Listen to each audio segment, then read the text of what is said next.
ಇದ್ದಕ್ಕಿದ್ದಂತೆ ರಾವಣನಿಗೆ ಕುಂಭಕರ್ಣನ ನೆನಪಾಯಿತು. ಕುಂಭಕರ್ಣ ರಾವಣನ ತಮ್ಮ, ಮಹಾಪರಾಕ್ರಮಿ, ಒಂದೇ ಬಾರಿಗೆ ಸಹಸ್ರಾರು ಮಂದಿಯನ್ನು ಆಹುತಿ ತೆಗೆದುಕೊಳ್ಳಬಲ್ಲವ. ಆ ಕುಂಭಕರ್ಣನ ನೆನಪು ಬಂದು ರಾವಣನಿಗೆ ಸ್ವಲ್ಪ ಸಮಾಧಾನವಾಯಿತು. ಆದರೆ ಆಗ ಕುಂಭಕರ್ಣ ನಿದ್ದೆ ಮಾಡುತ್ತಿದ್ದ. ಅವನ ನಿದ್ದೆ ಏನೆಂದರೆ ಅಂತಿಂತುದಲ್ಲ. ಒಂದು ಬಾರಿ ಮಲಗಿದರೆ 6 ತಿಂಗಳು ನಿದ್ದೆಯಲ್ಲಿ ತೊಡಗಿರುತ್ತಿದ್ದ. ಮತ್ತೆ ಎದ್ದರೆ 1 ದಿನ ಮಾತ್ರ ಎಚ್ಚರ, ಪುನಃ 6 ತಿಂಗಳು ನಿದ್ದೆ. ಹೀಗೆ ಅವನಿಗೆ ಬ್ರಹ್ಮನಿಂದಲೇ ಶಾಪವಿತ್ತು. ಕುಂಭಕರ್ಣ ತನ್ನ ಶಕ್ತಿಗೆ ತಕ್ಕಂತೆ ಬಹುದೊಡ್ಡ ಹೊಟ್ಟೆಯನ್ನು ಹೊಂದಿದ್ದ. ಯಾವಾಗಲೂ ಹಸಿವು ಹಸಿವು ಎನ್ನುತ್ತಿದ್ದ. ಒಂದೇ ಬಾರಿ 100 ಕುರಿ ಮೇಕೆಗಳನ್ನು ಬಂಡಿಗಟ್ಟಲೆ ಅನ್ನವನ್ನು ತಿಂದು ಬಿಡುತ್ತಿದ್ದ. 1,00,000 ರಾಕ್ಷಸರಿಗೆ ಆಗುವ ಆಹಾರವನ್ನು ಅವನೊಬ್ಬನೇ ತಿಂದು ಮುಗಿಸುತ್ತಿದ್ದ. ಈಗ ಕುಂಭಕರ್ಣ ನಿದ್ದೆಯಲ್ಲಿದ್ದಾನೆ, ಅವನನ್ನು ಎಚ್ಚರಗೊಳಿಸುವುದು ಹೇಗೆ ಎಂದು ರಾವಣನು ಚಿಂತಿಸಿದ. ಕುಂಭಕರ್ಣ ಕೆಲವು ದಿನಗಳ ಹಿಂದಷ್ಟೇ ಮಲಗಿದ್ದ. ಆದ್ದರಿಂದ ಇನ್ನು 6 ತಿಂಗಳು ಏಳುವುದಿಲ್ಲ. ಆದರೆ ಹೀಗಿರುವ ಪರಿಸ್ಥಿತಿಯಲ್ಲಿ 6 ತಿಂಗಳವರೆಗೆ ಕಾಯುವಂತಿಲ್ಲ. ಏನು ಮಾಡುವುದೆಂದು ತೋರದೆ ರಾವಣ ತನ್ನ ಮಂತ್ರಿಗಳನ್ನು ಬರಮಾಡಿಕೊಂಡು, ಯುದ್ಧ ಘೋರವಾಗಿದೆ, ಶತ್ರುವಿನ ಕೈ ಮೇಲಾಗಿದೆ. ಈಗ ಕುಂಭಕರ್ಣನೊಬ್ಬನೇ ನಮಗೆ ಆಧಾರ. ಅವನಿಲ್ಲದಿದ್ದರೆ ನಾವು ಯುದ್ಧದಲ್ಲಿ ಸೋಲುವುದು ಖಂಡಿತ. ಆದ್ದರಿಂದ ಏನಾದರೂ ಉಪಾಯದಿಂದ ಅವನನ್ನು ಎಬ್ಬಿಸಿ ಎಂದನು. ಮಂತ್ರಿಗಳು ಆಲೋಚನೆ ಮಾಡಿದರು. ಅನಂತರ ಕುಂಭಕರ್ಣನ ಅರಮನೆಗೆ ಹೋದರು. ಕುಂಭಕರ್ಣ ಮಲಗಿದ್ದ. ಅವನದ್ದು ಪರ್ವತದಂತಹ ದೇಹ. ಅದನ್ನು ನೋಡಿಯೇ ಅವರಿಗೆ ಹೆದರಿಕೆಯಾಯಿತು. ಆದರೆ ಉಪಾಯವಿಲ್ಲ. ಹೇಗಾದರೂ ಮಾಡಿ ಅವನನ್ನು ಎಬ್ಬಿಸಬೇಕು. ಅವನು ಕುಂಭಕರ್ಣನ ಪಕ್ಕದಲ್ಲಿ ಮಾಂಸದ ರಾಶಿಗಳನ್ನು ಹಾಕಿದರು. ಜಿಂಕೆ, ಹಂದಿ ಮೊದಲಾದ 100 ಪ್ರಾಣಿಗಳನ್ನು ಅವನ ಮಂಚದ ಸುತ್ತಲೂ ಕಟ್ಟಿದರು. ಆಕಾಶದೆತ್ತರಕ್ಕೆ ಅನ್ನವನ್ನು ಸುರಿದರು.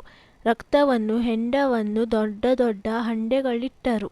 ಅನಂತರ 100 ಮಂದಿ ರಾಕ್ಷಸರನ್ನು ಕರೆದು ಚಂಡಮಂಡಲೆಗಳನ್ನು ಬಾರಿಸುವಂತೆ ಹೇಳಿದರು. ರಾಕ್ಷಸರು ಹಾಗೆ ಚಂಡಮಂಡಲೆಗಳನ್ನು ಬಾರಿಸಿದಾಗ ಕಿವಿಗೆ ಕಿತ್ತು ಹೋಗುವಂತೆ ಸದ್ದಾಯಿತು. ಆದರೆ ಕುಂಭಕರ್ಣನಿಗೆ ಅದು ಕೇಳಲೇ ಇಲ್ಲ. ಅನಂತರ ಎಲ್ಲ ರಾಕ್ಷಸರು ಒಟ್ಟಿಗೆ ಗಟ್ಟಿಯಾಗಿ ಅರಚಿದರು, ಕಿರುಚಿದರು. ಕುಂಭಕರ್ಣ ಅಲ್ಲಾಡಲೇ ಇಲ್ಲ.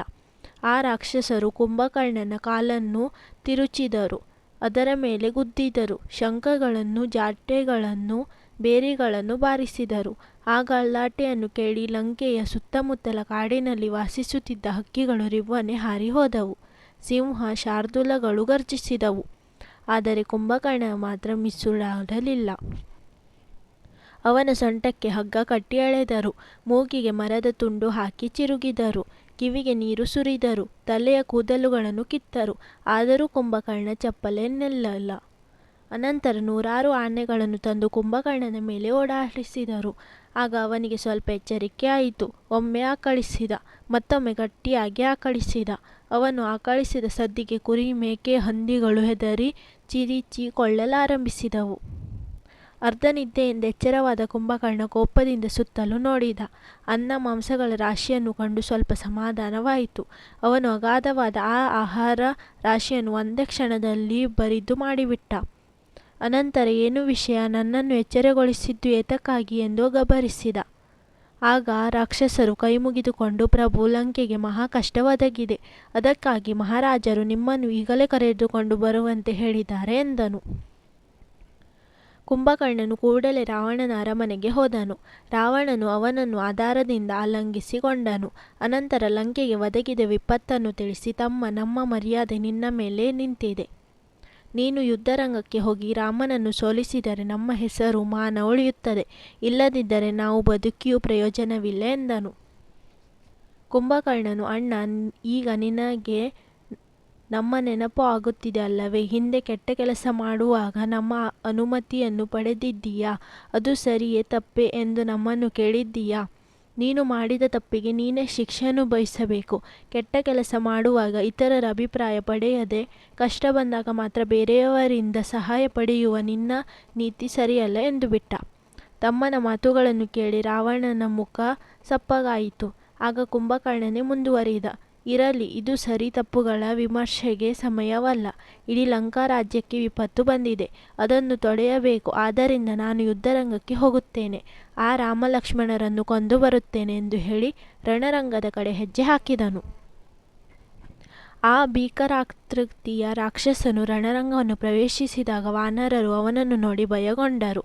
ಅಂಗದನು ಅವರಿಗೆ ಧೈರ್ಯ ತುಂಬಿ ಬಂಡೆಗಳನ್ನು ಮರಗಳನ್ನು ಕುಂಭಕರ್ಣನ ಮೇಲೆ ಪ್ರಯೋಗಿಸುವಂತೆ ಹೇಳಿದನು. ವಾನರರು ಪ್ರಯೋಗಿಸುತ್ತಿದ್ದ ಬಂಡೆಗಳು ವೃಕ್ಷಗಳು ಕುಂಭಕರ್ಣನ ದೇಹವನ್ನು ತಾಕಿ ತಾವೇ ಪುಡಿಪುಡಿಯಾಗಿ ಕೆಳಗೆ ಬೀಳುತ್ತಿದ್ದವು. ಕುಂಭಕರ್ಣನು ತನ್ನ ಮೇಲೆ ಎರಗಿ ಬರುತ್ತಿದ್ದ ಬಂಡೆಗಳನ್ನು ಲೆಕ್ಕಿಸದೆ ಯುದ್ಧದ ಉಮ್ಮಾನದಿಂದ ಮುಂದುವರೆದನು. ವಾನರರ ಹಿಂಡು ಹಿಂಡನ್ನೇ ಬರಸೆಳೆದುಕೊಂಡು ಬಾಯೊಳಗೆ ತುರುಕಿಕೊಳ್ಳುತ್ತಿದ್ದನು. ಪಿಚಾಚಿಯಂತೆ ಮುನ್ನುಗ್ಗಿ ಬರುತ್ತಿದ್ದ ಆ ದೈತ್ಯನು ಭಯಂಕರವಾಗಿದ್ದನು. ಹನುಮಂತ ಮೊದಲಾದವರು ಬಂಡೆಗಳನ್ನು ಬೆಟ್ಟಗಳನ್ನು ಆಕಾಶದಿಂದ ಪ್ರಯೋಗಿಸಲಾರಂಭಿಸಿದರು. ಆದರೆ ಕುಂಭಕರ್ಣನು ಅವೆಲ್ಲವನ್ನು ನಿವಾರಿಸಿಕೊಂಡನು. ಹನುಮಂತನು ತಂದ ಇನ್ನೊಂದು ಬೆಟ್ಟವನ್ನು ಕಿತ್ತುಕೊಂಡು ತಾನೇ ಅವನ ಮೇಲೆ ಪ್ರಯೋಗಿಸಿಬಿಟ್ಟನು. ಹನುಮಂತನು ಆ ಪೆಟ್ಟನ್ನು ತಾಳಲಾಗದೆ ವಿಕಾರವಾಗಿ ಕೂಗಿಕೊಂಡನು.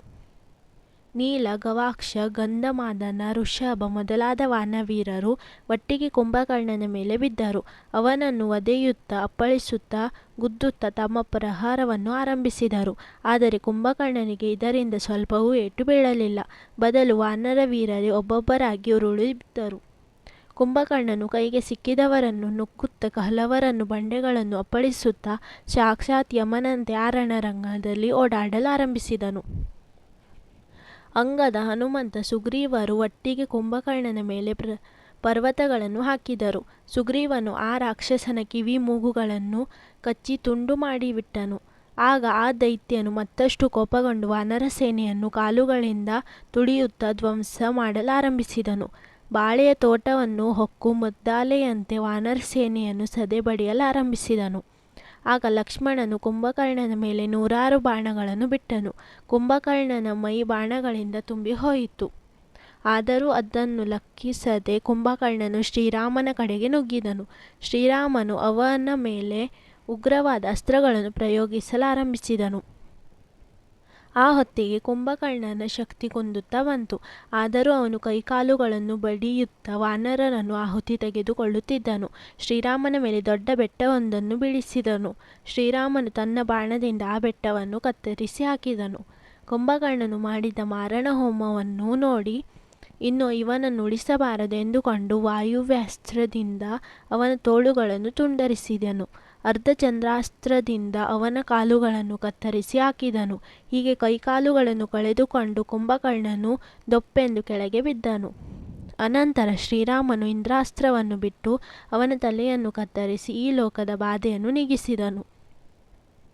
ಕುಂಭಕರ್ಣನು ಮರಣ ಹೊಂದಿದ ಸಂಗತಿಯನ್ನು ಕೇಳಿ ರಾವಣನಿಗೆ ದಿಗ್ಭ್ರಮೆಯಾಯಿತು. ಕೂಡಲೇ ಅವನು ಮೂರ್ಛೆ ಹೋಗಿದನು. ಸ್ವಲ್ಪ ಹೊತ್ತಿಗೆ ನಂತರ ಎಚ್ಚರಗೊಂಡು ತಮ್ಮನ ಮರಣಕ್ಕಾಗಿ ಗೋಳಾಡತೊಡಗಿದನು.